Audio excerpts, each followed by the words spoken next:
Welcome back to the Fill Your Cup podcast. I'm Caitlin, and today we have a very special guest. I've been waiting for this one.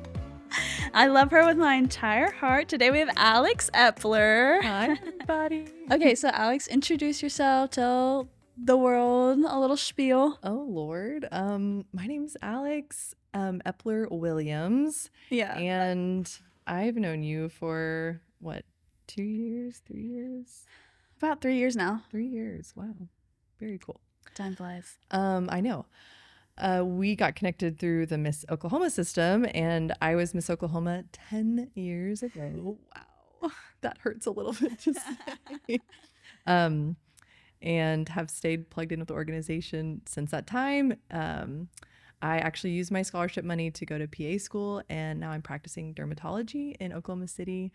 I'm married to Mitch, and we have 2 beautiful, precious children. June, who's 3, and she runs our house. I'm embarrassed to say our 3-year-old runs our house. It's true, though. And then Mason, who's 1.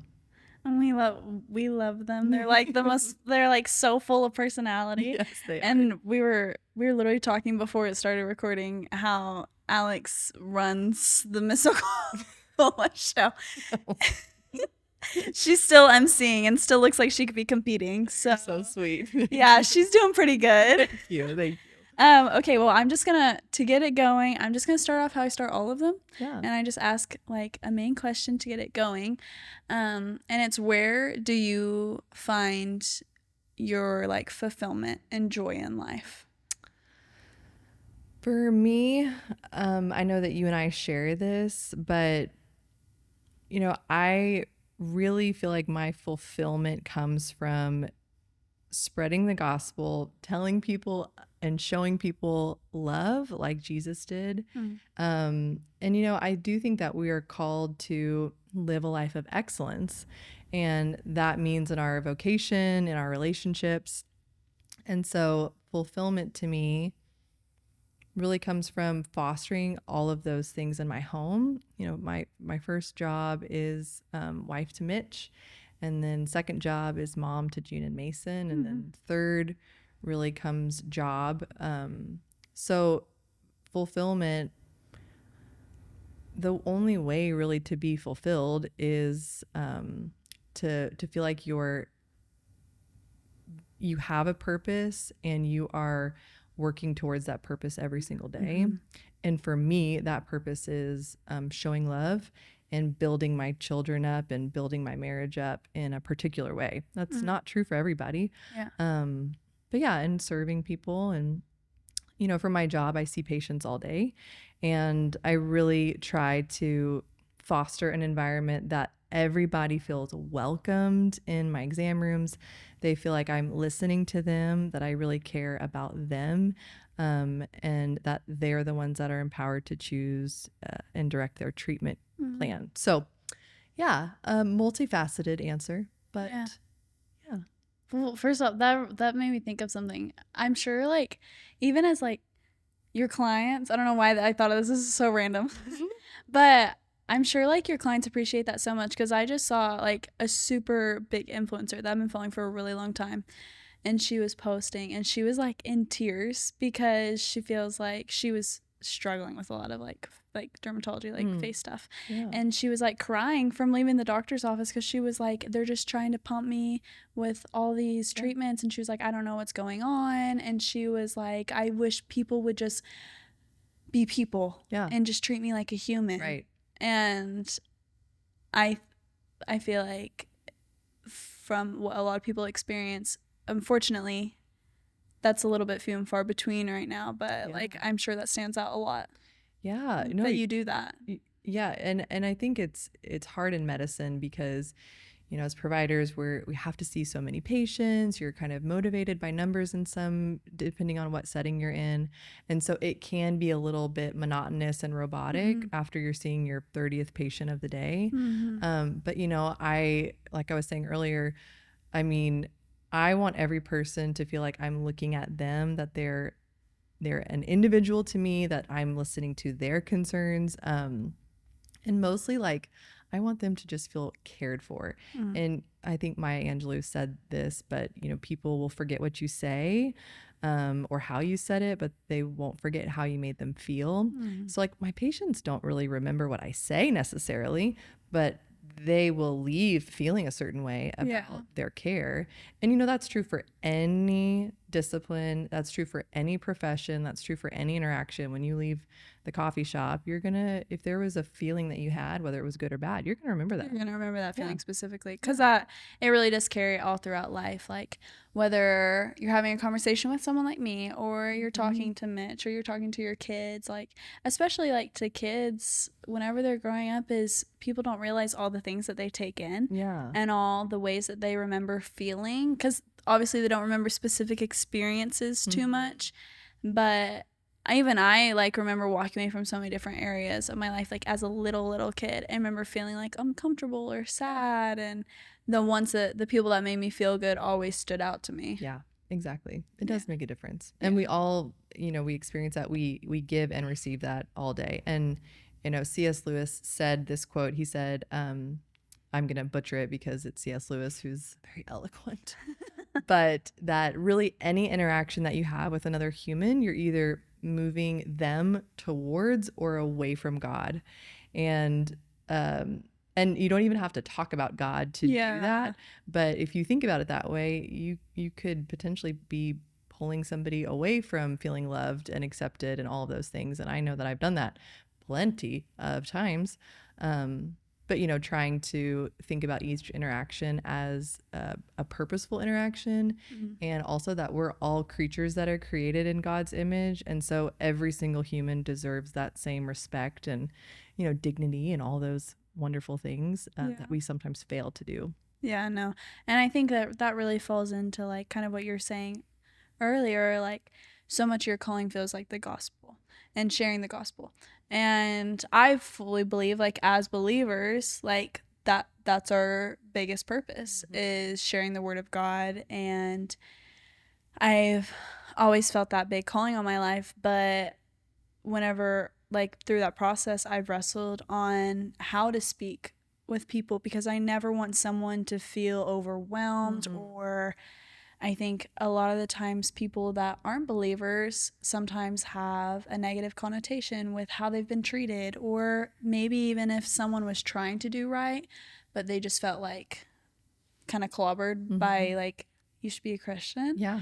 And that really stands out, that like, it's really a lot of the times it's the conversations that might not necessarily mention the Bible or God or anything like that, but it's just how your actions are and how you speak about other people, because it's just the example of Jesus. I totally agree. It's like all the evangelism styles can be very different. And I think we share the same thoughts on that. You know, asking questions is always a great way, as opposed to preaching. You know, we're constantly being preached at this day and age. We're constantly getting lectures, you know, from various avenues. And, you know, I think sometimes the best thing to do is just shut your mouth and open your ears.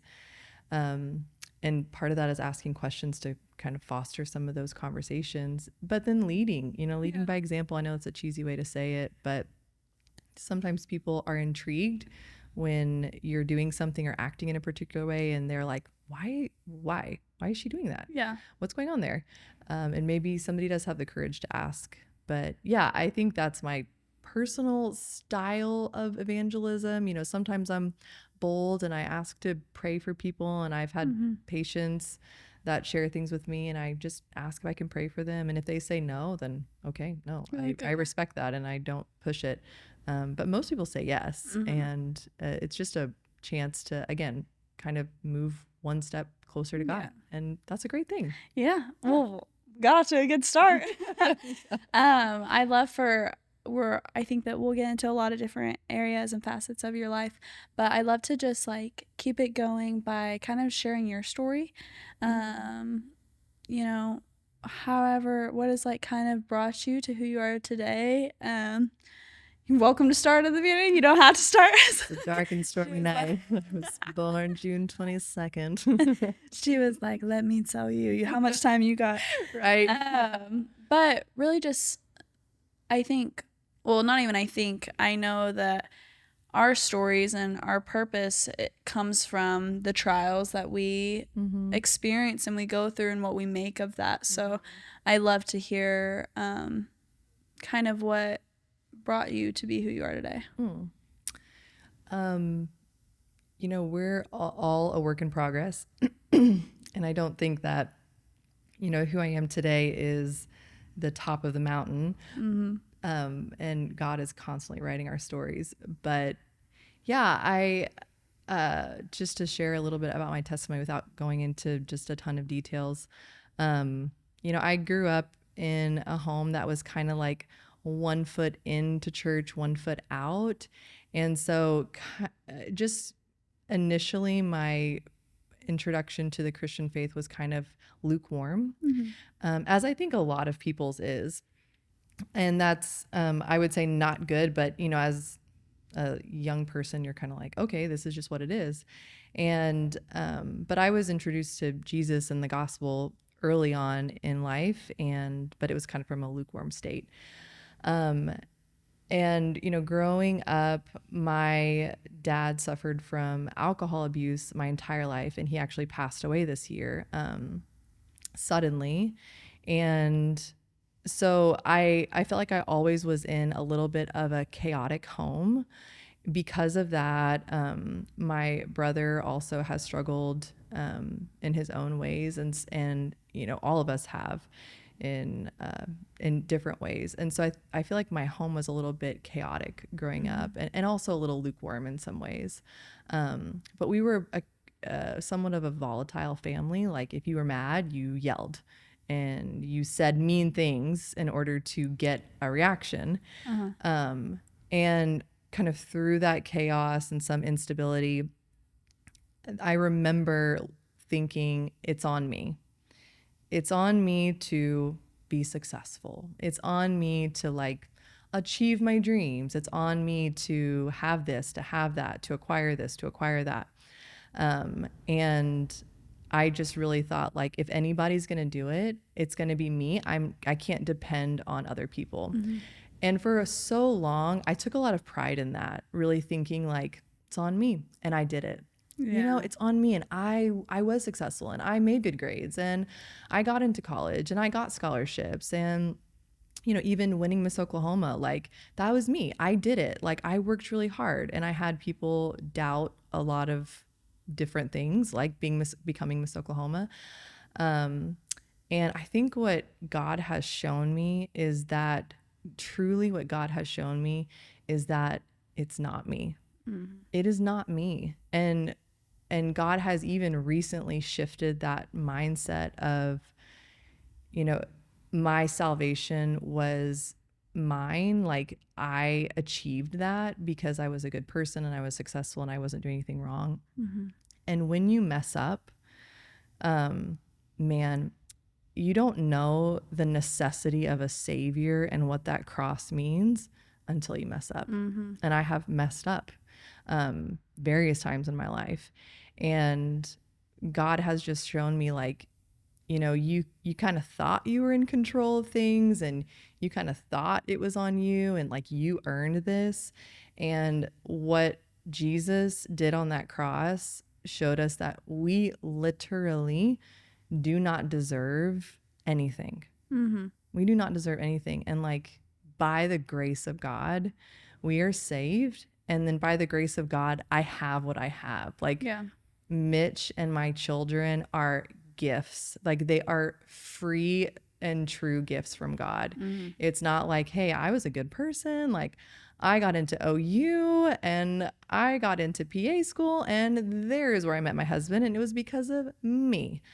No, it's not. And so again, there's been lots of ups and downs, and just like when you're on a hike, sometimes there's a really steep moment, and then there's a little plateau, and then you coast. And like for example, this past year has been a really steep season for me and for our family.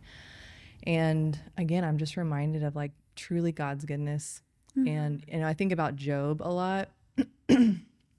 Job had everything taken from him.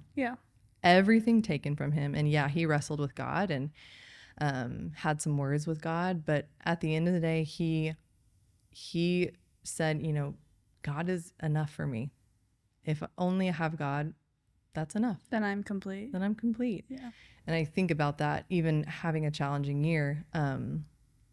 I have so much more than Job had at his worst. So if I can't be grateful, like, wow, I'm really missing the boat. So yeah, I would say again, work in progress always, but man, God is faithful. And if my testimony can mean anything, I think it speaks to a group of people that are kind of like the Pharisees, a little bit of self-righteous, like, I kind of earned this, like I'm doing pretty good. Yeah. And that's just not, that was not right. And God's really kind of turned my head away from that, thinking that I deserved it because I earned it, when really it's the opposite. Yeah. I heard that, like, I really resonated with that because I remember talking to a man who's like a father figure to me. And I'd gone through a really tough time, and I was like, I deserve better than that. Like, I deserve better than that. And he was like, Caitlin, I love you so much. He said, you don't. He said, you don't deserve it. He said, you don't deserve anything. And I was like, you're not wrong. Okay. I was like, okay. He was like, but he said, Jesus died on the cross, and you're worth everything. And that's what I tell so many people that now, because whenever they are feeling discouraged or feeling like they're not getting what they deserve, or they're not living a life they wanted, or they feel like they're worthless, I really loved that because I feel like it applies to so many things in life. I'm like, to be honest, I'm like, you don't deserve it. I was like, I don't deserve it. Like, we don't deserve any of this. But I was like, but you're worth it all because Jesus decided that you were. Jesus sacrificed that for you. So because of that, you're worth it.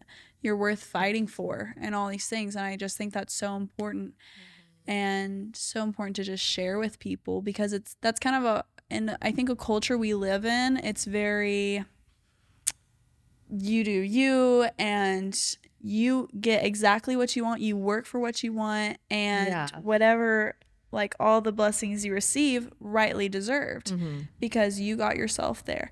Right. And I think beneath that, the mindset is kind of not exactly wrong, but it's more of, no, you've been given opportunities to work. Yeah. And like, does that make sense? For sure. And, again, I think God calls us to excellence in what we do, and calls us to,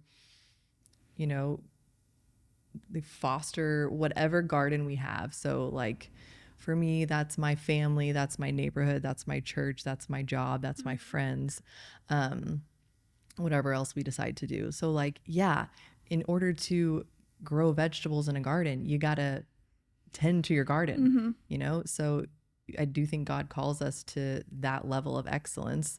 And I agree with you. It's like, okay, to be like a boss babe, like all these things, like, it's not bad. That's not bad to want to grow your business if you're an entrepreneur or whatever it is. But it's like the heart of the issue. And I think for me, that pride was a big deal. Yeah. Like, I liked getting recognition for things that I did. Yeah. And that feels good. Yeah. Absolutely.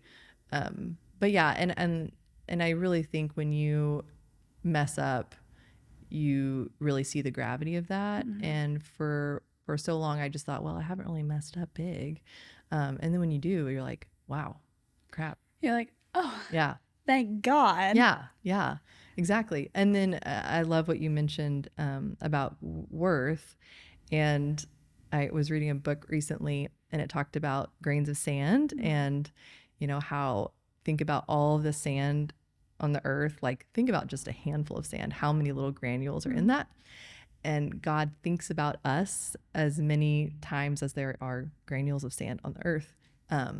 it's more eloquent in the Bible, but that's just such a cool thought. Just like God thinks about us that much. Like he loves us. Oh my God. Like to be so loved, to be known. God knows us. He knows our hearts. He knows our thoughts. Any bad thought you've ever had, any bad action you've ever committed, like God knows all the details of that. And then to be equally like loved. Wow, what a profound thing. You know? So yeah. No, yeah. It's just definitely so healing. I had my best friend on this earlier. And was that fun? Yeah, it was fun. It was just a good girl talk. But we're very different in the ways of she was kind of talking about how she's come into her own of just like being unapologetic. And we've both come into that in different ways.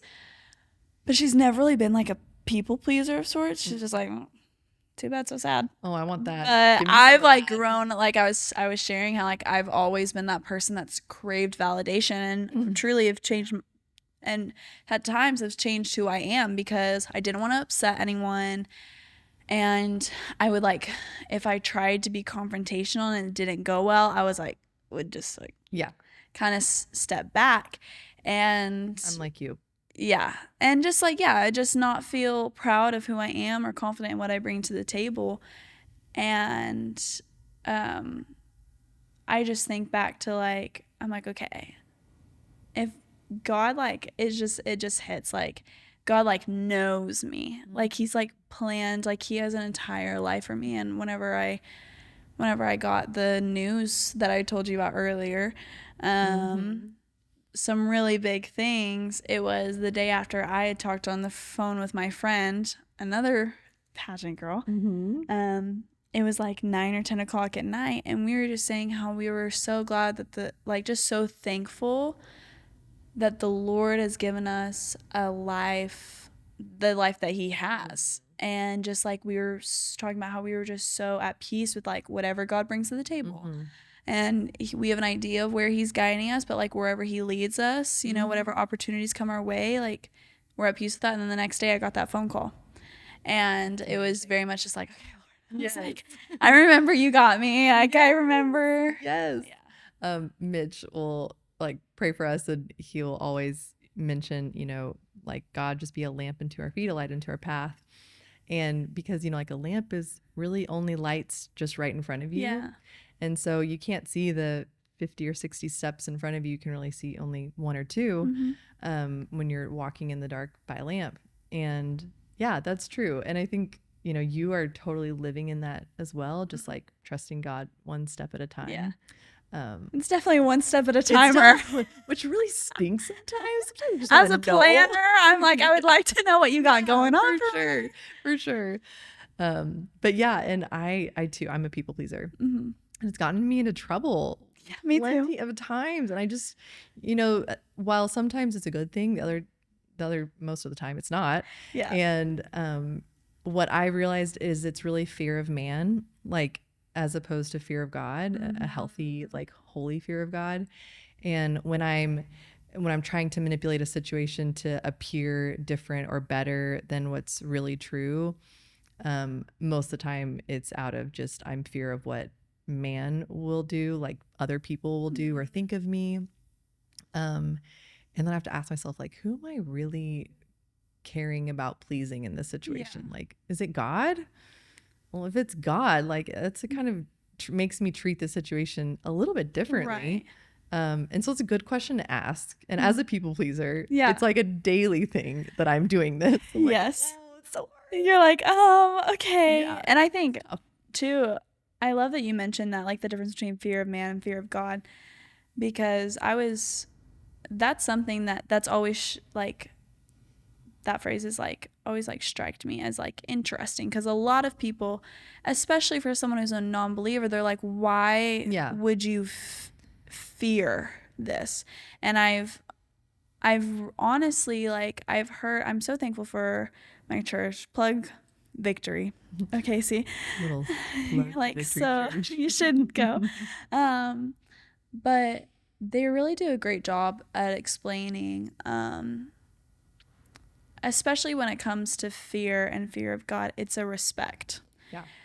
It really comes down to respect, and our, like, the creator of the universe. The creator of every little thing, even like the tiniest granules of sand, thought you and formed your life into what it is and what it will be, and the people that will come into it and leave it, and like every tiny little facet that you could think of. So why would you not want to give his, like, show his grace through you? Respect, like, really the fear is more along the lines of like just a craving to be obedient, not because we have to be obedient, because we don't have to, Right? Because God gave us that choice, and he gave us the freedom to refuse that if we didn't want it.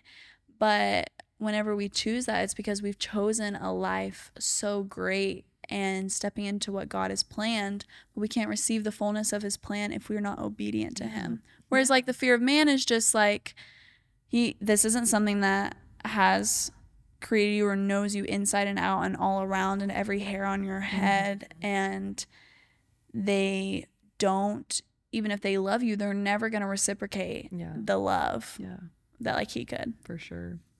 I totally agree. I have this little note in my phone somewhere, and I'm going to say it wrong, but like a lot of other religions, really the premise is like you are obedient first and then you're loved because of your obedience. But Christianity is the opposite. It's you're loved first for who you are, and only because you're known and loved, then you choose to be obedient. You want to be obedient. You want to like continue to just strive more and more for the example Jesus set for us. And I think it's so healthy to come at it from a place of like, I'm first loved. I'm known and loved. And then from there, I can, take that next step. Definitely. Yeah. We got like right into we just straight to the deep end. Gonna float back to the top here. I guess there's like so many things. There's so many things. I don't even know I answered your question earlier. I'm pretty sure you did. And then I think I just kept going. I love it. I want to talk. Okay. I do want to touch a little bit on your experience as Miss Oklahoma, but not just because of a crown or like, how did you get there, which is amazing nonetheless, but more of what that has taught you. And this could be like a bunch of different answers. But what that has taught you about like just like supporting women and giving back to the community, and more of, whenever I was talking to Sunny earlier, we were saying like, what's so special about the pageant world, and specifically like Miss America, Miss Oklahoma system, is that it really does feel like, in the big scheme of things, has been like a metaphor for life, and really striving to be your best. But when it comes down to it, it's about the process. And I mean, if you're only in it for the crown and you win, then that's a great achievement. But what's after that? Yeah. So really like that whole experience for you, and because I know that's helped shape your just morals for life. It was such a big goal, like it is for you, and so many other people that compete. It's like, oh, that's it, like that's the goal. And Lauren Nelson says this most years at the little, what we call the former breakfast, where all the former Miss Oklahomas come and we get to have breakfast with all the candidates or contestants, whatever we call them these days. All of the above. Yeah, all the above. And she always she tells a story about how the night before she won Miss Oklahoma, her parents asked her, like, if your life changed, tonight, I guess it was the morning of the final competition, if your life changed tonight forever, would you be okay with that? And she was like, yes, because she wanted to win. And then they said, if your life stayed the same after tonight, would you be okay with that? And she said, yes. And that's a great question to ask yourself.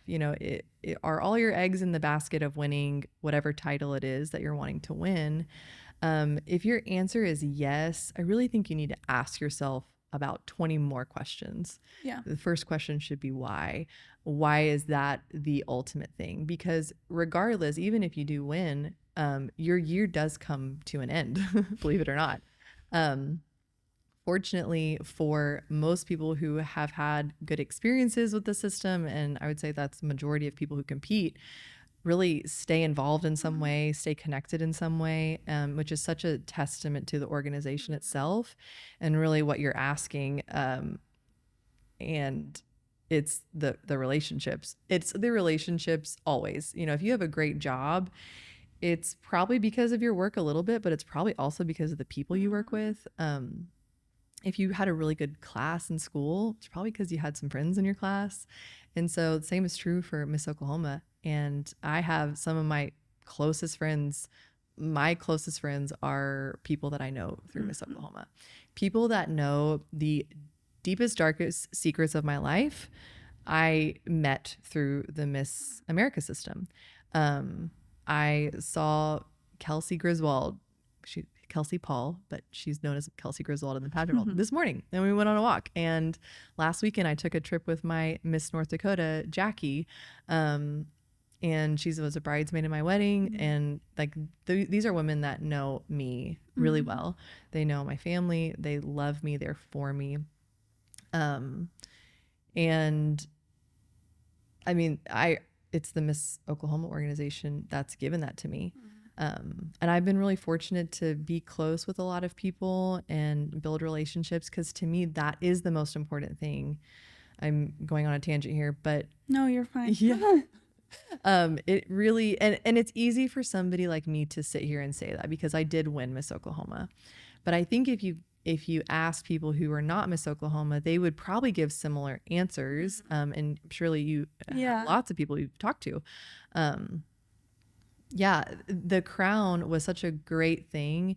It's probably the smallest thing, though. Yeah. Looking back, I also competed for 6 years. Well, that's what I was about to say. I was like, yes, you were saying that, like, yes, because I won, but I was like, there were also 5 years before that you didn't win. Exactly. So some people win their first year. You know, Kelsey Griswold, Kelsey Paul, who I mentioned, she was a rookie. So she came in and won. And she's like truly like one of my best friends. And I still like kind of do this, shake my fist, because it was my 5th year and I was like, oh, this is my year. And I like did all this stuff. Oh, I worked so hard. I could tell you all the details of what I did. And then here comes Kelsey, just bebopping in. And she smoked everybody, including me. And I remember I was her first runner up. And man, what an honor that was. I did not feel that way that night, for sure. Oh my gosh, painful. She was like a rookie. A rookie, just first year. She's like, hi, I'm Kelsey. I'm here to beat all you. And it was painful. It was so painful to feel like you did so much and not get the recognition of that. And then I was able to like win the next year, and God just really ordained that timing. So yeah, but I had 5 years of failure and lots of tweaking and changing and coaches and people. And one year I even sang. I'm a dancer, and I even sang. I sang Fever. Wow. Okay, work. Never knew. She's like, let me serenade you through. I don't think anybody wants to like pull that memory back out, including me. But yeah, I think you sometimes you're like, okay, I didn't win. Like, what do I need to do? What do I need to do? They didn't like me. And you kind of feel like you're in a little bit of a circus act. But then you just have to really ask yourself, like, who are you? Right. Who are you really? Yeah. And if the judges like you, fantastic. If they don't, like, you should just stay who you are. Yeah. And I think a big question you have to ask yourself, you're like, is it worth it? Yeah. And if like, I had people talk to me and they were like, okay, like, because I mean, I worked very, very hard this past year and did a lot with my community service initiative, which is Fill Your Cup. Yeah. And all these things. And I was so honored to place top 5. And I was standing next to some of my great friends, and Aubrey won, and she's incredible and she's doing great.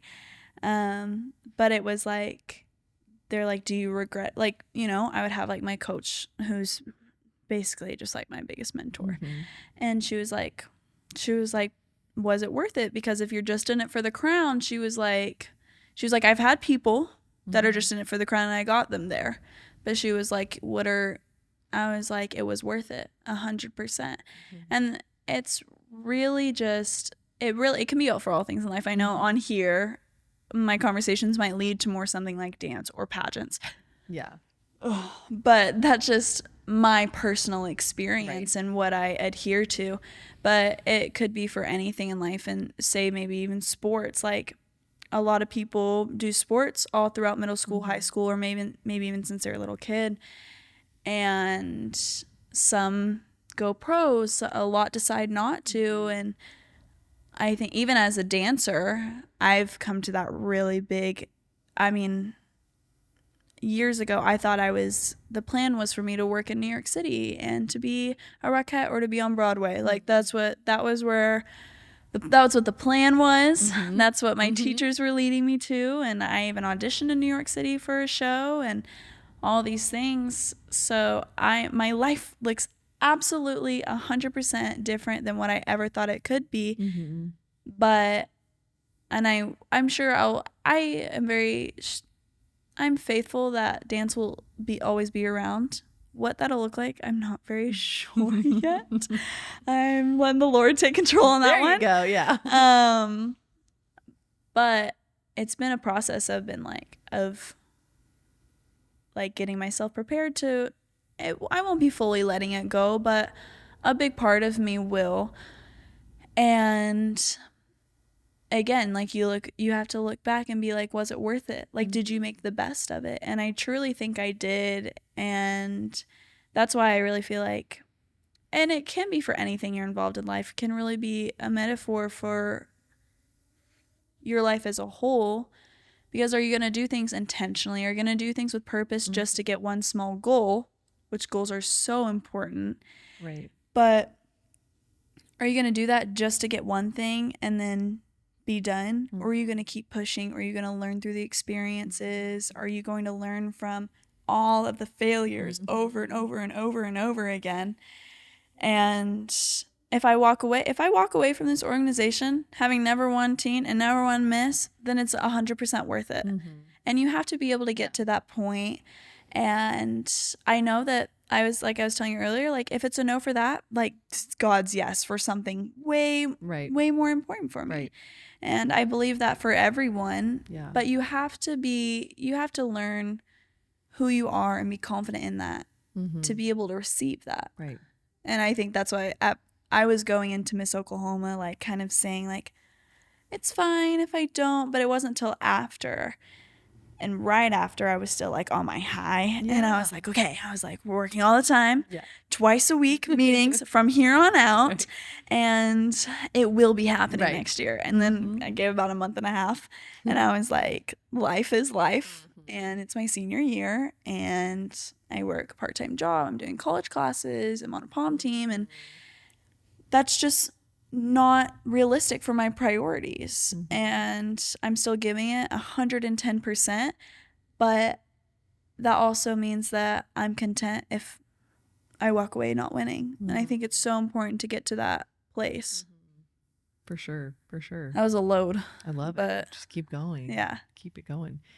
Yeah, you're right. You have to prioritize things. And if Miss Oklahoma is in your top, handful of priorities, really figuring out how to allot your time. And everybody has the same pie chart. It's just how we all divide it up is what is very different.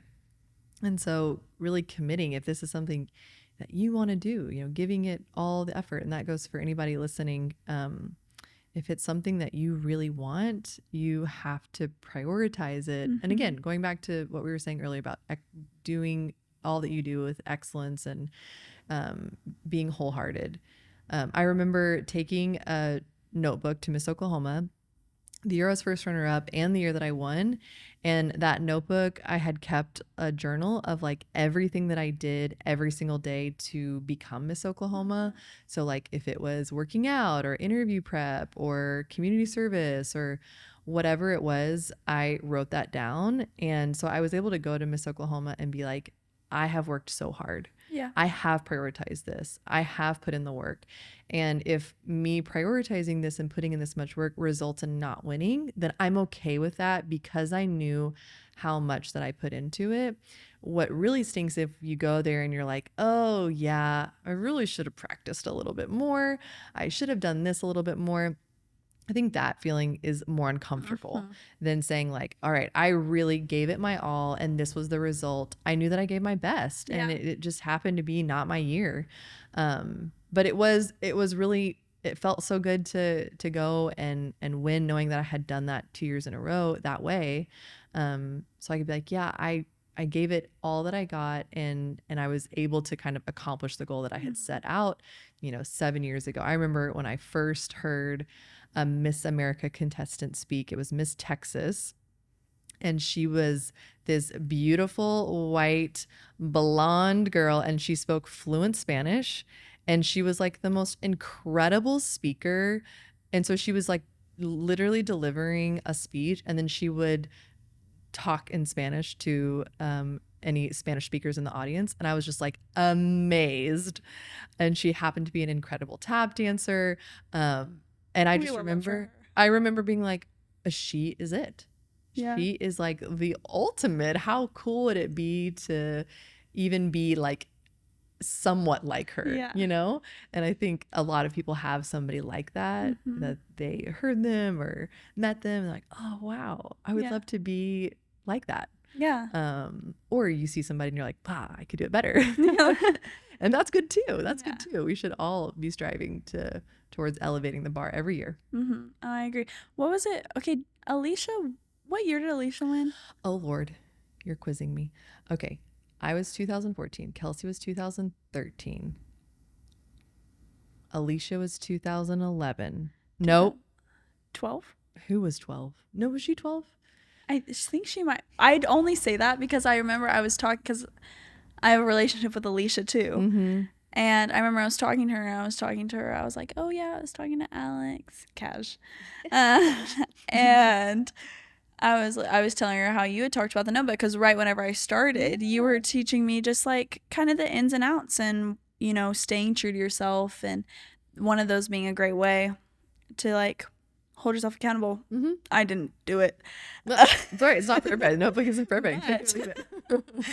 I did. I shared that with Alicia, and she goes, I shared that with her class. So it was Alicia. All right, Alicia Clifton.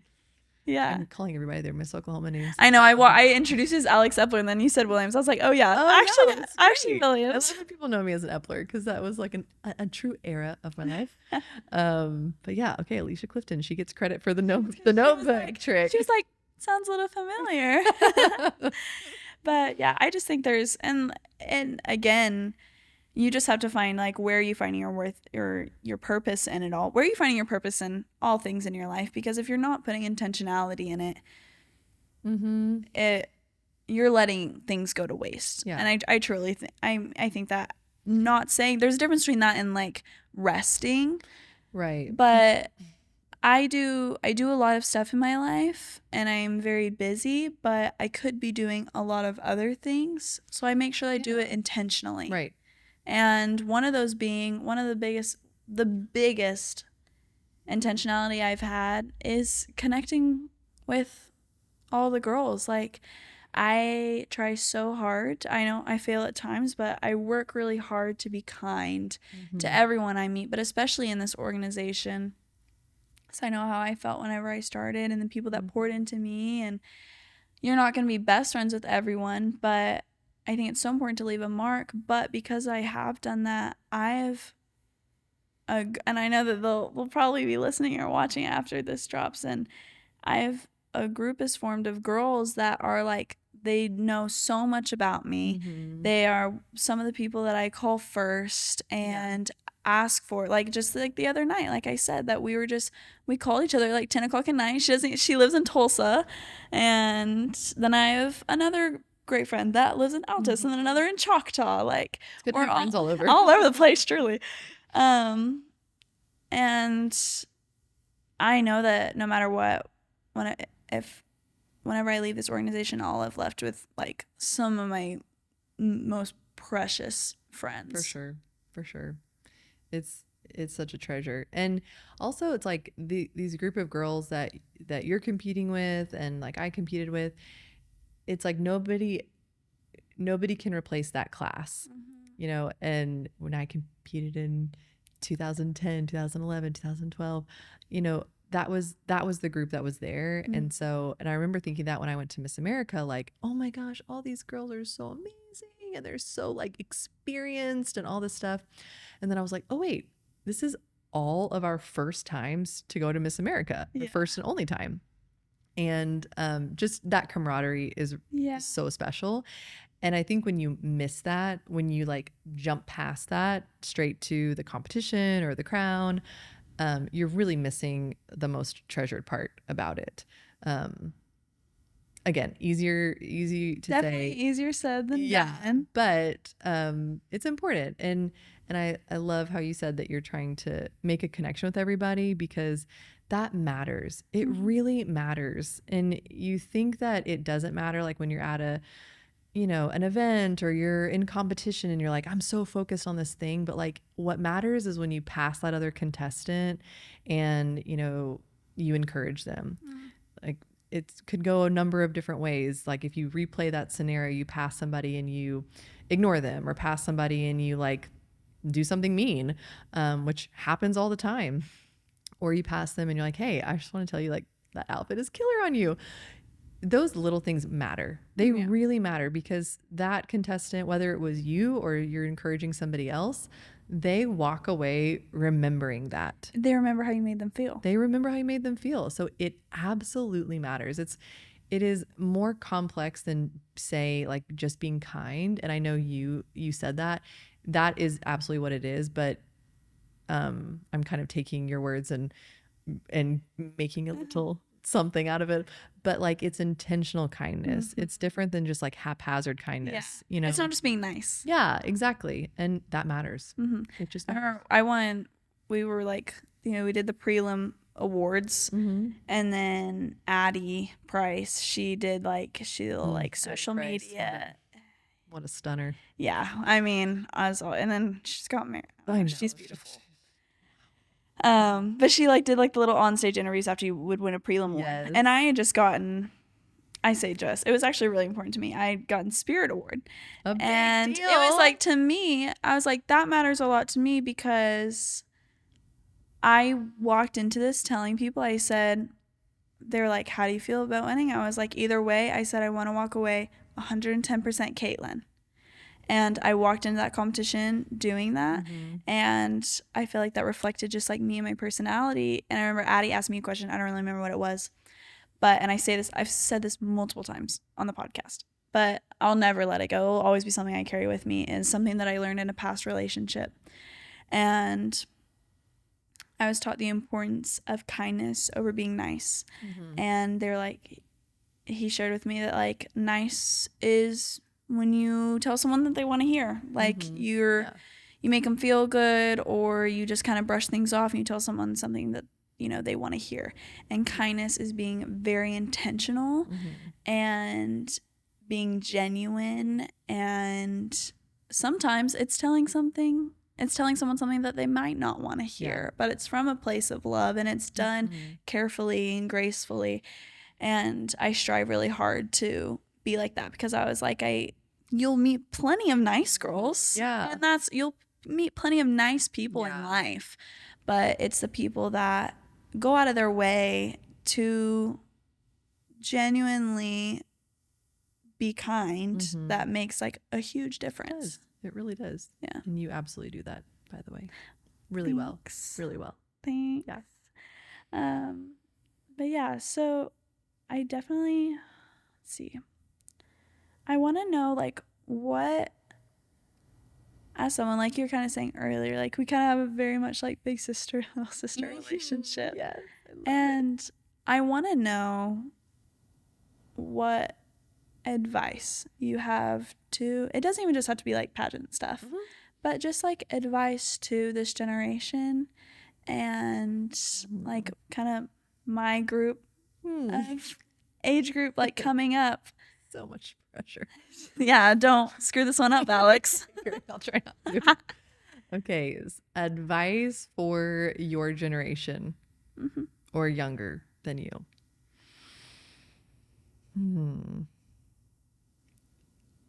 I don't know why this is coming to mind. Maybe it's just the Lord speaking.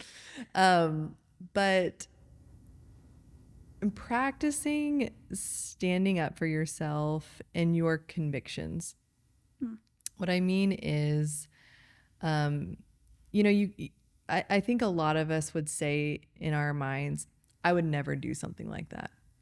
I would never do that. I would never act this way. I would never do that to somebody. I would never say that. I would never type that, whatever it is. Until you're in a situation and you surprise yourself and you're like, oh, that was ugly. I did that thing, or I acted that way.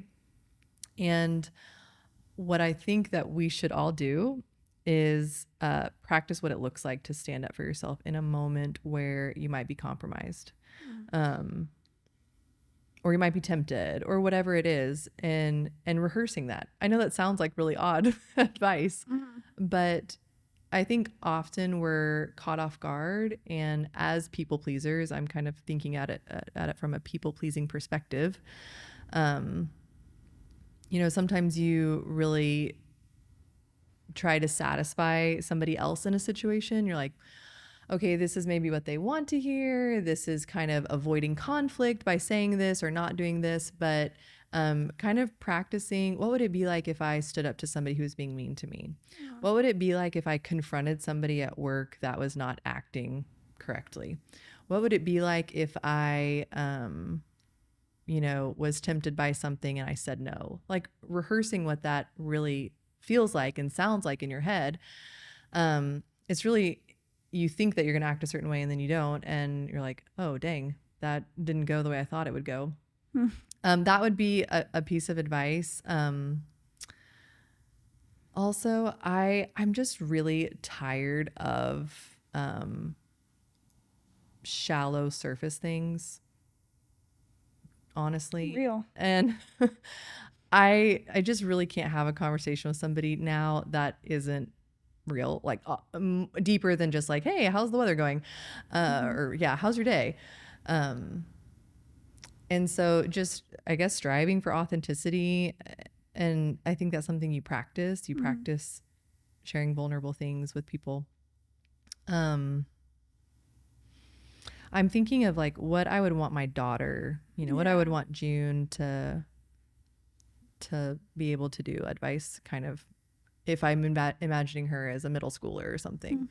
And that's why I mentioned the first answer.